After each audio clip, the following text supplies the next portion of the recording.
The phone rang at 2:47 a.m., and the voice on the other end shattered my world into a million pieces.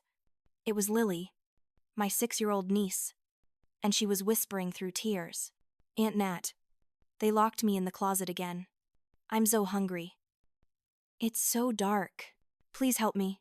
Then the line went dead, leaving only the cold, mechanical beeping of a disconnected call echoing in my ear. I sat there in the darkness of my bedroom, my heart pounding so hard I thought it might break through my ribs. That single phone call was about to unravel everything I thought I knew about my parents and set me on a path I never imagined I would have to walk. Before I continue with what happened next, if you're finding this story compelling, please hit that like button, subscribe to the channel, and drop a comment below telling me what you would have done in my situation. Your support means everything and helps me share these important stories with more people. Let me take you back to the beginning, to help you understand how we got to that terrible night. My name is Natalie Wells, and I'm 34 years old. I live in Portland with my husband Daniel and our 8-year-old son Ethan. For most of my life, I tried to be the perfect daughter.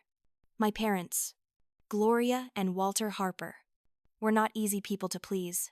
Growing up, I learned early that love in our house came with conditions. Good grades earned a smile. Perfect behavior earned a pat on the head. Anything less brought disappointment and cold silence that could last for days. My younger brother Ian was different from me.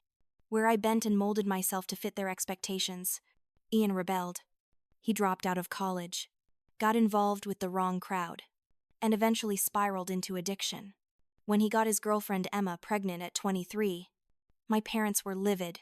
They called Emma trash, said the baby would ruin Ian's life, and demanded he walk away. Ian, for once, stood up to them. He married Emma in a small courthouse ceremony that my parents refused to attend. I was there, though, standing beside my baby brother. Even though I knew it would cost me weeks of the silent treatment at home, Lily was born on a rainy April morning, and she was perfect. 10 tiny fingers, 10 tiny toes, and eyes that seemed to hold all the wonder in the world. For 2 years, Ian and Emma did their best. They struggled financially, sure, and Ian was still fighting his demons. But they loved that little girl with everything they had. I visited as often as I could, bringing groceries and baby clothes, playing with Lily while Ian worked double shifts at the warehouse. Then everything fell apart.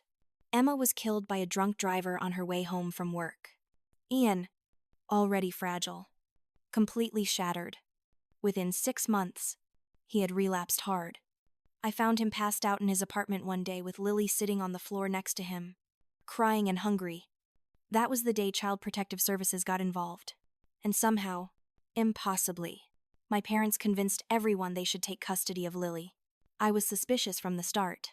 Gloria and Walter had never shown any interest in Lily before. They had called her a mistake, refused to acknowledge her existence at family gatherings, and made Emma feel unwelcome at every opportunity. But suddenly, when there was a vulnerable child who came with a monthly foster care stipend and survivor benefits from Emma's death, they were model grandparents eager to step up. I voiced my concerns to Daniel. "Babe, something doesn't feel right about this. They never cared about Lily before. Why now, Daniel?" Ever the optimist, squeezed my hand and said, "Maybe people change. Maybe this is their chance to make things right." I wanted to believe him. God, I wanted to believe that my parents were capable of genuine love and change. The first few months seemed okay. I visited Lily every week, bringing toys and books and spending hours playing with her in their backyard. She seemed quieter than before, less animated. But I told myself she was still grieving her mother and adjusting to a new home. My parents were polite but distant during my visits, always hovering, always watching, never leaving me alone with Lily for more than a few minutes. Then I started noticing things. Lily was losing weight. Her clothes hung loose on her small frame, and dark circles shadowed her eyes. When I asked my mother about it, Gloria waved me off dismissively. "She's a picky eater." "Natalie, stop being so dramatic. You always overthink everything." I brought it up with the social worker assigned to Lily's case, a tired-looking woman named Mrs. Rodriguez, who seemed to have about 100 other cases to worry about. She promised to do a home visit, but assured me that the Harpers had passed all their background checks and home inspections with flying colors. I tried to push my worries aside and focus on my own family. Ethan was starting 3rd grade. Daniel had just gotten a promotion at work. And life was busy. But I couldn't shake the gnawing feeling in my gut that something was very wrong. I started calling more often, asking to take Lily for weekend visits. My mother always had an excuse. She's not feeling well. We have plans. Maybe next time. The few times I did get to see Lily, she was different. The sparkle in her eyes had dimmed. She barely spoke, just nodded or shook her head in response to my questions. And she was so thin, so heartbreakingly thin. 6 months into their custody, I showed up unannounced one Saturday afternoon. I rang the doorbell repeatedly, but no one answered, even though I could see my father's car in the driveway. I walked around to the back of the house and peered through the kitchen window. What I saw made my blood run cold. My parents were sitting at the dining table, laughing and eating what looked like an expensive steak dinner with wine. The table was covered with the remnants of a feast, but there was no sign of Lily anywhere. I pounded on the back door until my father finally opened it. His face twisted with annoyance. "What the hell are you doing? Natalie, you can't just show up here uninvited." I pushed past him into the house. "Where's Lily? I need to see her right now." My mother stood up from the table, her expression icy. "She's in her room. She already ate. You need to leave." But I was already moving down the hallway. Calling Lily's name, I found her room. A small bedroom at the end of the hall that had once been my father's office. The room was bare, except for a thin mattress on the floor with a worn blanket and Lily's one stuffed animal. A threadbare teddy bear she'd had since she was a baby. Lily wasn't there. I checked every room, growing more frantic by the second, until I heard it. A small, muffled cry, coming from the hallway closet. My hands were shaking as I opened the door. There was Lily, curled up on the floor of the closet among the coats and shoes, tears streaming down her face. The sight of her in that dark, cramped space broke something inside me. I scooped her up in my arms, and she was so light, so fragile, like a bird with hollow bones. "What is she doing in the closet?" My voice was shaking with barely controlled rage. My mother's response was casual, almost bored. She was being difficult at dinner. She needs to learn that bad behavior has consequences. We're teaching her discipline, something you clearly never learned. I held Lily tighter, feeling her little body trembling against mine. "This isn't discipline. This is abuse. I'm calling CPS right now." My father stepped forward, his face dark with anger. "You do that, and you'll never see this child again. We have legal custody. The courts trust us. Who are they going to believe? Us or you with your dramatic accusations?" I wanted to call the police right then and there, but I was terrified.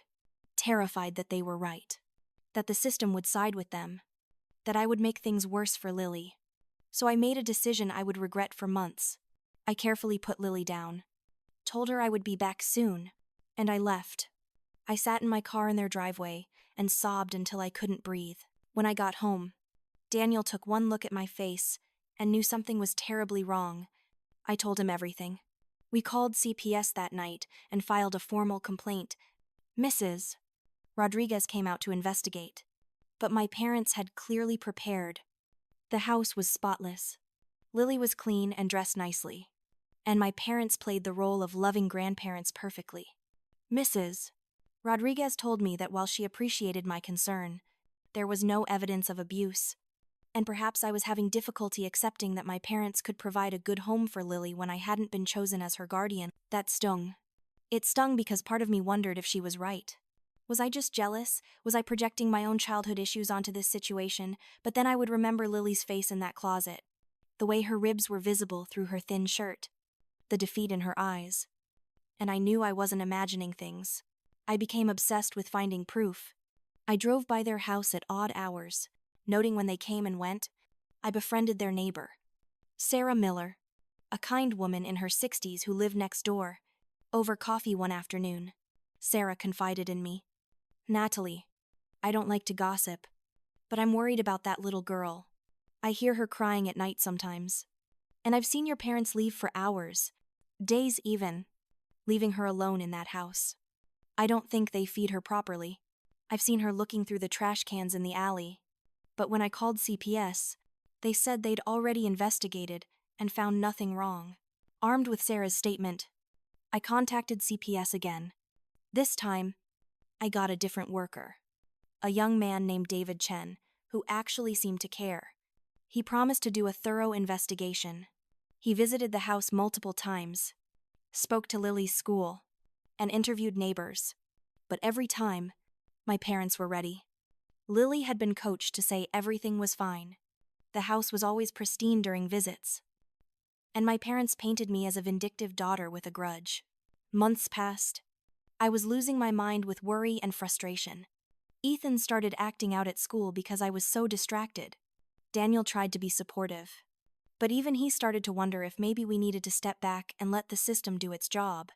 The system that was clearly failing a little girl who needed help. Then came the school reports. I had asked to be listed as an emergency contact for Lily, and the school would occasionally send me updates. In November, I received a letter stating that Lily had missed over 60% of the school year. 60%. The school had tried to contact my parents multiple times but received no response. When a truancy officer finally went to the house, my parents claimed Lily was being homeschooled and that the school had been notified. They hadn't been. I took this information to David Chen. He seemed genuinely alarmed and promised to escalate the case. But before anything could be done, he was transferred to a different office. And Lily's case was assigned to yet another worker who had to start the entire investigation process over again. I felt helpless. Every legal avenue seemed to hit a dead end. My parents had somehow perfected the art of appearing legitimate to officials while hiding the truth of what was happening behind closed doors. I consulted with 2 different lawyers, both of whom told me that without concrete evidence of abuse or neglect, it would be nearly impossible to challenge a court-approved custody arrangement. Then came that night, November 15th, a night I will never forget as long as I live. The storm had been building all evening, thunder rumbling in the distance, rain lashing against the windows. Daniel and I had gone to bed around 11, exhausted from a long week. I fell into a fitful sleep, my dreams dark and troubled. In my dream, I was walking through a long, dark hallway. The walls were closing in, and I could hear Lily crying somewhere ahead of me. But no matter how fast I ran, I couldn't reach her. The crying got louder and more desperate, and then suddenly it stopped, replaced by an eerie silence that was somehow worse. That's when the phone rang, shocking me awake. I fumbled for it in the darkness, my heart already racing before I even saw the unknown number on the screen. I answered, and Lily's voice, small and broken, whispered those words that will haunt me forever. Aunt Nat. They locked me in the closet again. I'm so hungry. It's so dark. Please help me. I could hear her ragged breathing. I could picture her curled up in that dark space, alone and terrified. Baby. I'm coming right now. Okay, just hold on. I'm coming. But before I could say anything else, I heard a clicking sound and then voices in the background, angry and sharp. Then the line went dead. I tried calling back immediately. The number rang and rang before going to voicemail. I called again, and again, and again. Daniel woke up, alarmed by my frantic movements and the panic in my voice as I tried to explain what had happened. He tried to calm me down, suggesting that maybe I had been dreaming, that the storm was making me anxious, that we should wait until morning and call CPS. But I knew, deep in my bones, I knew that this was real and that Lily was in danger. I threw on jeans and a sweatshirt, grabbed my keys, and headed for the door. Daniel tried to stop me, worried about me driving in the storm. But one look at my face, and he knew there was no stopping me. He quickly got dressed and said he was coming with me. But I told him no. Someone needed to stay with Ethan, and I needed him to call the police and CPS and tell them what was happening. The drive to my parents' house was like driving through hell. The rain was coming down in sheets, the windshield wipers barely keeping up. Lightning split the sky every few seconds, illuminating the road in stark flashes of white light. The streets were nearly empty at 3 a.m, and I drove faster than I should have. My hands gripping the steering wheel so tight, my knuckles were white. Every red light felt like an eternity. Every mile felt like 10. All I could think about was Lily alone in that closet, waiting for me, trusting that I would come. I had failed her so many times already. Letting the system fail her. Letting my fear of my parents control me. Not tonight. Tonight I was going to get her out of there no matter what it took. When I finally pulled up to my parents' house, it was dark except for a single light in the front window. Their car was in the driveway. I didn't bother parking properly. Just abandoned my car at the curb and ran through the pouring rain to the front door. I pounded on it with both fists, screaming for them to open up, to let me see Lily. Nothing. No response. No movement inside that I could see. I rang the doorbell over and over, the chime echoing through the house. Still nothing. The rage that had been building inside me for months, the frustration and helplessness and fear, all of it came crashing to the surface. I looked around the front yard and spotted a large decorative rock near their garden. Without thinking, without hesitation, I picked it up and smashed it through the narrow window next to the front door. The glass shattered spectacularly, and the sound was lost in a crash of thunder overhead. I reached through the broken window, careful of the jagged edges, and unlocked the door from the inside. My hand was bleeding from a cut I didn't remember getting, but I barely noticed. I pushed the door open and stepped inside. The house was silent, except for the sound of the storm outside and my own ragged breathing. I fumbled for the light switch, and when the lights came on, I saw that the house was a mess. Not the pristine showroom my parents maintained for CPS visits, but a real mess. Dirty dishes piled in the sink, trash, overflowing, a strong smell of mildew and something else I couldn't quite identify. This was the house they actually lived in when no one was watching. I moved through the living room, calling Lily's name. My voice echoed strangely in the empty space. Where were my parents? Had they heard me breaking in? I didn't care. All that mattered was finding Lily. I headed down the hallway toward where I remembered the closet being. The door was closed, and when I tried the handle, it was locked from the outside with a simple slide bolt. My hands were shaking so badly, I could barely work the bolt open. When I finally did and pulled the door open, the sight that greeted me nearly brought me to my knees. Lily was there, curled up on the floor just as I had feared, but so much worse than I had imagined. She was wearing a thin nightgown, and she was trembling with cold. Her face was pale, her lips almost blue, her eyes were closed, and for one horrible moment, I thought I was too late. Then she opened her eyes, and they focused on me with an expression of such relief and hope that it broke my heart all over again. Aunt Nat, you came. You really came.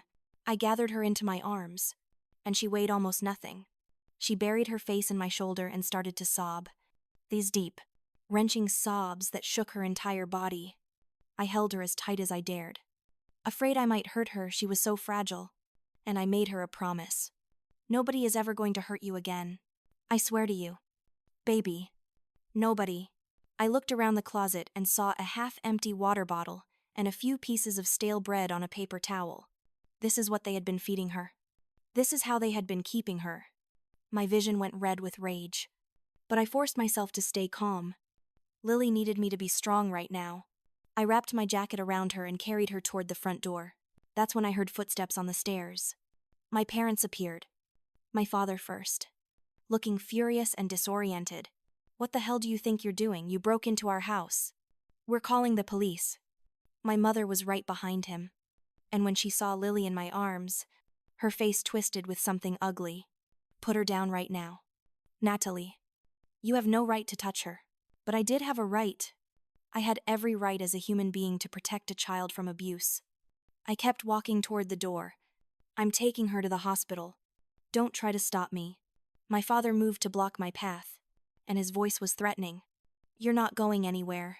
You're going to put that child back where you found her. Apologize for breaking our window, and get the hell out of our house before we have you arrested. I looked him straight in the eye, and I was amazed at how calm I sounded when I spoke. Move, or I will make you move. There was something in my voice, some quality of absolute determination, that made him hesitate. In that moment of hesitation, I pushed past him and out the front door into the storm. I could hear them shouting behind me.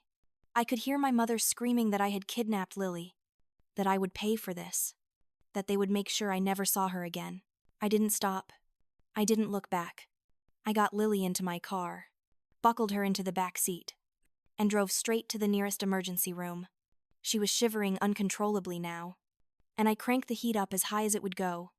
I kept talking to her the whole way, telling her she was safe, that I wasn't going to let anyone hurt her ever again, that everything was going to be okay. The ER was quiet at that hour. When we walked in, the triage nurse took one look at Lily and immediately called for a doctor. They took her back right away, and I had to let go of her hand as they wheeled her into an examination room.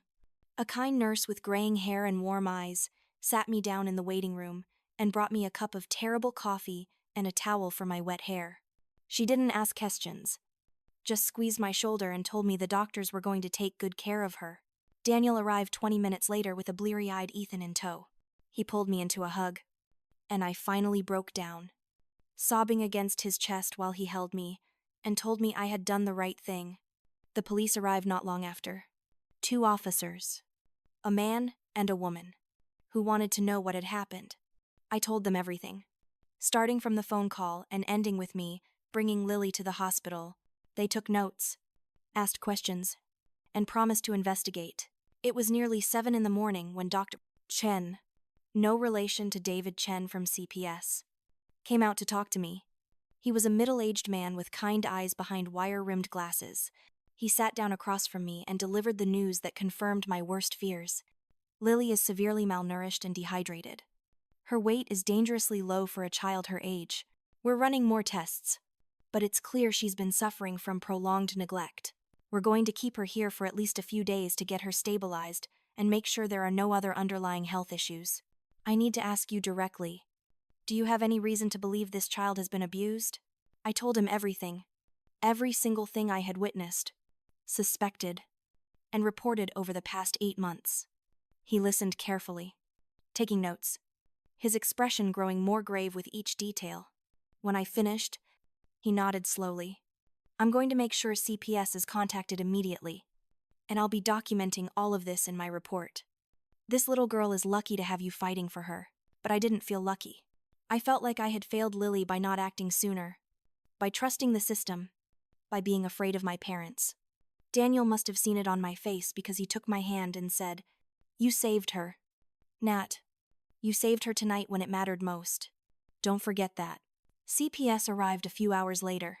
This time it was a woman I hadn't met before, Agent Maria Barnes from the Child Abuse Investigation Unit. She was all business, efficient and thorough. She interviewed me for over an hour, taking detailed notes about everything. She also spoke to the doctors and nurses, reviewed Lily's medical records, and took photographs of the evidence. When she was done, she told me that based on what she had seen and heard, she was recommending that Lily be removed from my parents' custody immediately.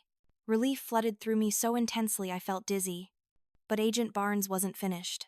However, that doesn't mean she'll automatically come to you. There will be a hearing, and the judge will decide what's in the best interest of the child. In the meantime, she'll be placed in foster care.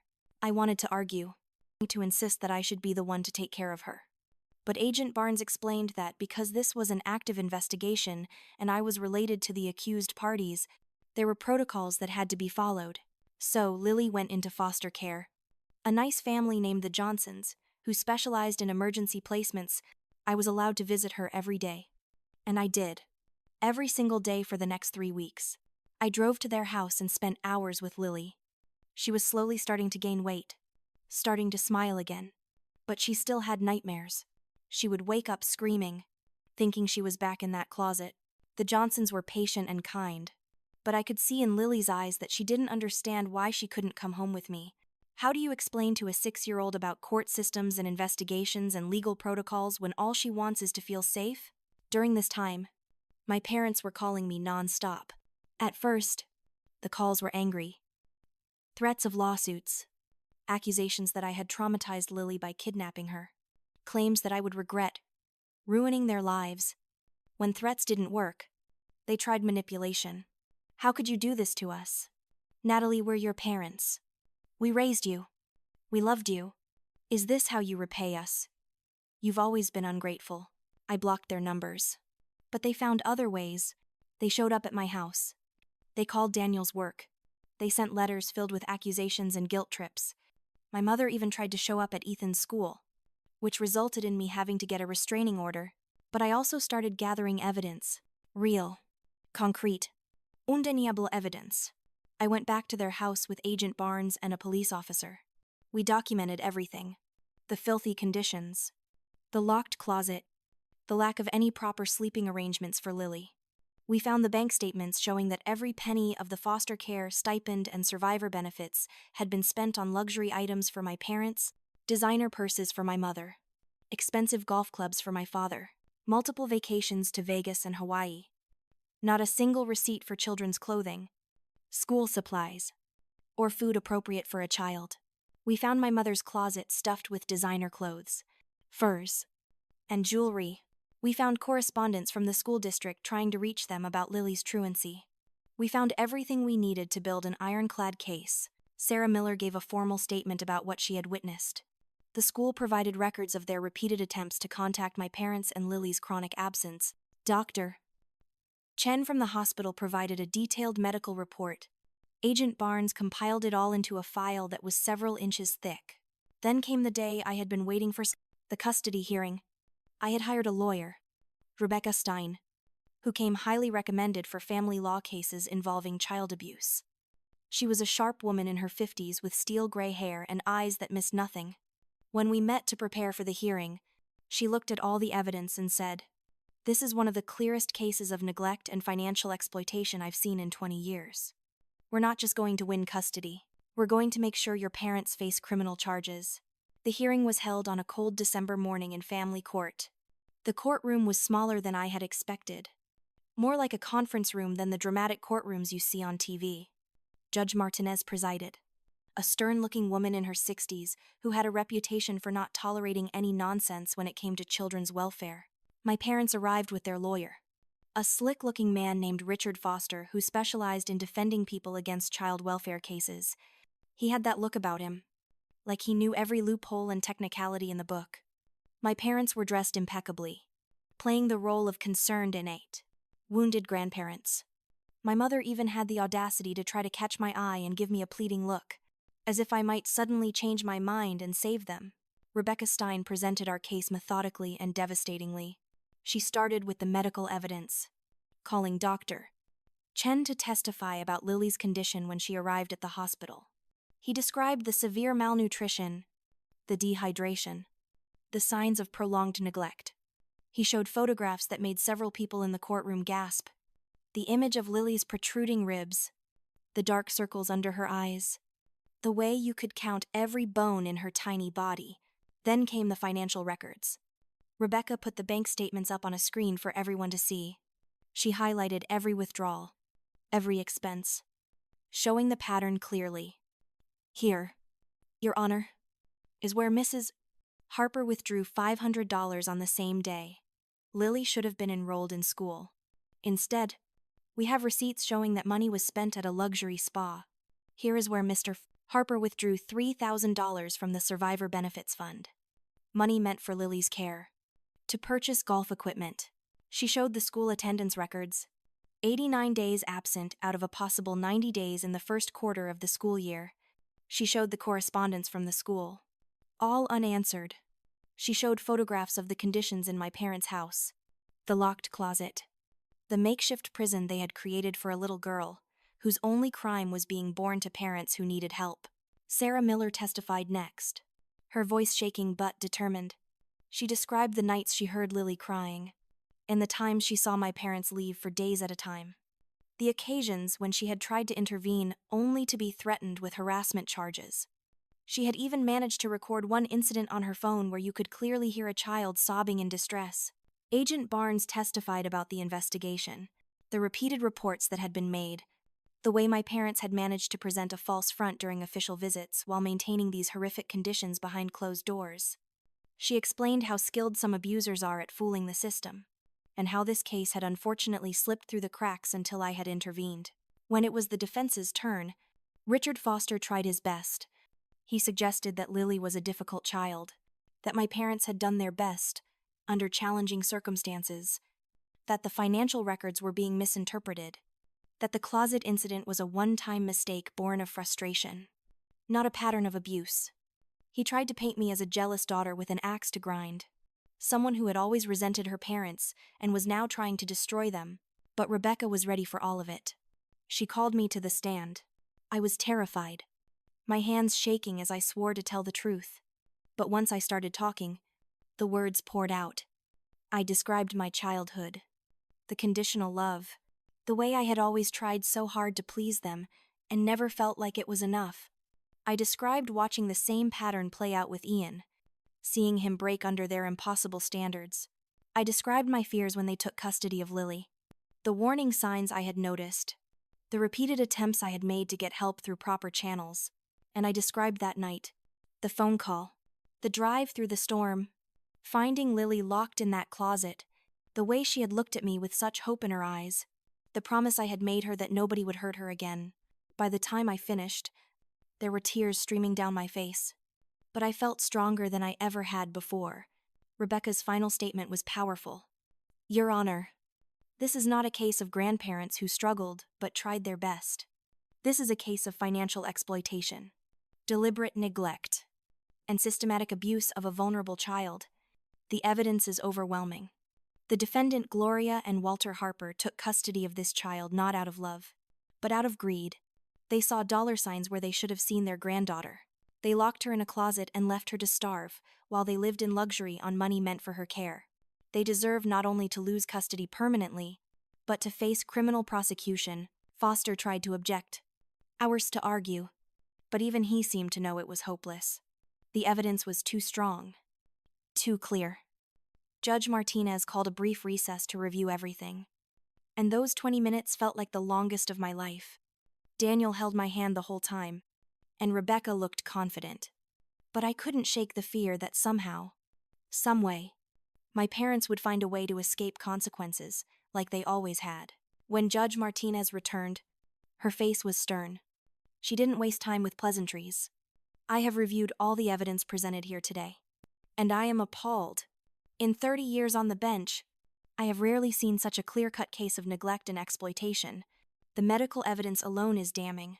The financial records show a pattern of deliberate misuse of funds intended for a child's care. The testimony of neighbors, medical professionals, and school officials paints a picture of systematic failure to provide even the most basic necessities.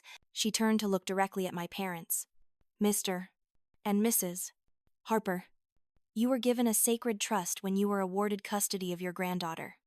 You were expected to provide her with love, care, safety, and security. Instead, you saw her as a source of income to fund your lifestyle while keeping her in conditions that can only be described as inhumane. The court finds that you have not only failed in your duty as guardians but have actively harmed this child through your neglect and abuse. Therefore, I am ordering the following. First, custody of Lily Harper is hereby permanently terminated from Gloria and Walter Harper. Second, full custody is granted to Natalie Wells, who has demonstrated genuine concern for this child's welfare and has the means and desire to provide proper care. Third, Mr. and Mrs. Harper are ordered to repay all state funds received for Lily's care, totaling approximately $48,000. Fourth, Mr. and Mrs. Harper are prohibited from any contact with Lily Harper unless explicitly approved by this court, and Mrs. Wells.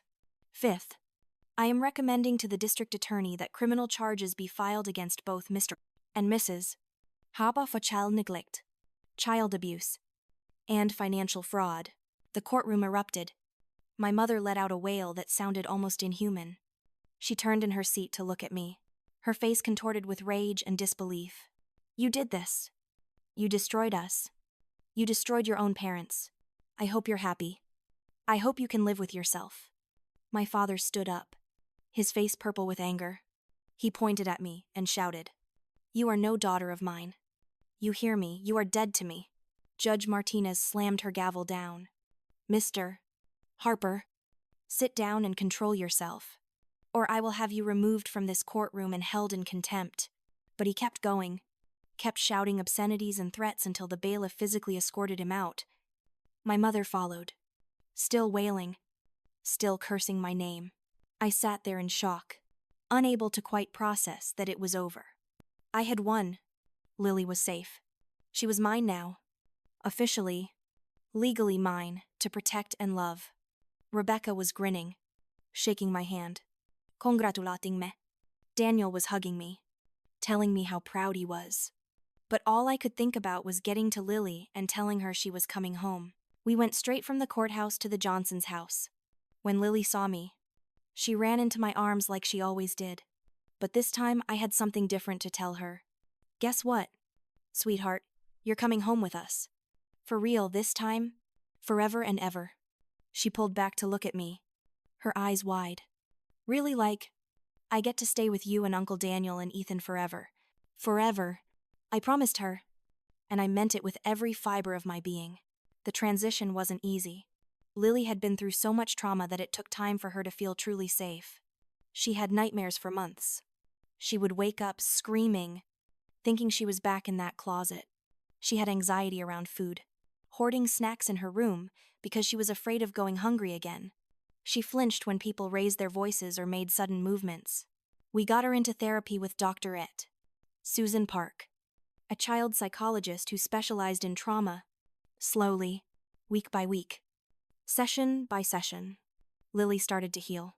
She started to gain weight, and color returned to her cheeks. She started to laugh again. Really laugh. The kind of deep belly laughs that kids should have. She bonded with Ethan, who took his role as big cousin very seriously, always making sure Lily felt included and protected. She started school again, and her teachers were amazed at how bright she was, despite everything she had been through. She loved art class and would bring home paintings and drawings to hang on our refrigerator. My favorite was a picture she drew of our family. All of us, holding hands in front of a big house with a rainbow overhead. She had labeled it My Real Family. As for my parents, they did face criminal charges. The trial was a media circus that I tried to shelter Lily from as much as possible. They were ultimately convicted of child endangerment, neglect, and fraud. My father got 3 years in prison. My mother got 2 years plus probation. They had to repay every cent of the money they had stolen, which meant selling their house and most of their possessions. I felt no sympathy for them. They had made their choices, and now they were facing the consequences. I never spoke to them again. They sent letters from prison, letters full of self-pity and blame, claiming they were the real victims, that I had ruined their lives. I threw every letter away without reading past the first line. They had lost the right to my time, my energy, and my forgiveness. The real miracle in all of this was Ian. About a year after Lily came to live with us, I got a call from a rehab facility in California. Ian had checked himself involuntarily and had been sober for 6 months. He wanted to know if he could see Lily. My first instinct was to say no, to protect her from any more potential hurt. But after talking with Dr. Park and with Lily herself, we decided to give him a chance. Ian flew out to Portland once he completed his program. The man I saw step off that plane was not the broken, addicted shadow I remembered. This was a healthy, clear-eyed man who had done the hard work of getting clean and staying clean. When he saw Lily for the first time in 2 years, he fell to his knees and wept. "I'm so sorry. Baby girl, I'm so sorry I wasn't there when you needed me. I'm going to spend the rest of my life making it up to you." Lily was hesitant at first, unsure of this man who looked like her daddy but seemed so different. But Ian was patient. He moved to Portland and got a job and an apartment. He showed up consistently, reliably, for every scheduled visit. He went to therapy himself and attended Lily's family therapy sessions. Slowly, carefully, they rebuilt their relationship. Today, 3 years later, Lily is 9 years old. She's healthy, happy, and thriving. She splits her time between our house and Ian's apartment, and we've all figured out how to co-parent in a way that puts her needs first. She still calls me Mama Nat, which makes my heart swell every time. She still has moments of anxiety and bad dreams, but they're getting fewer and farther between. Ethan adores her and is fiercely protective of his little cousin, who's more like a sister. Daniel treats her exactly the same as he treats Ethan, with patience and love and dad jokes that make her groan and giggle. Ian has been sober for 4 years now, and has become the father he always should have been. As for me, I learned something important through all of this. I learned that sometimes love means making the hardest choices, standing up to the people who are supposed to love you, and accepting that not all families are defined by blood. I learned that I am stronger than I ever thought possible. And I learned that protecting a child is always worth any cost. My parents eventually got out of prison.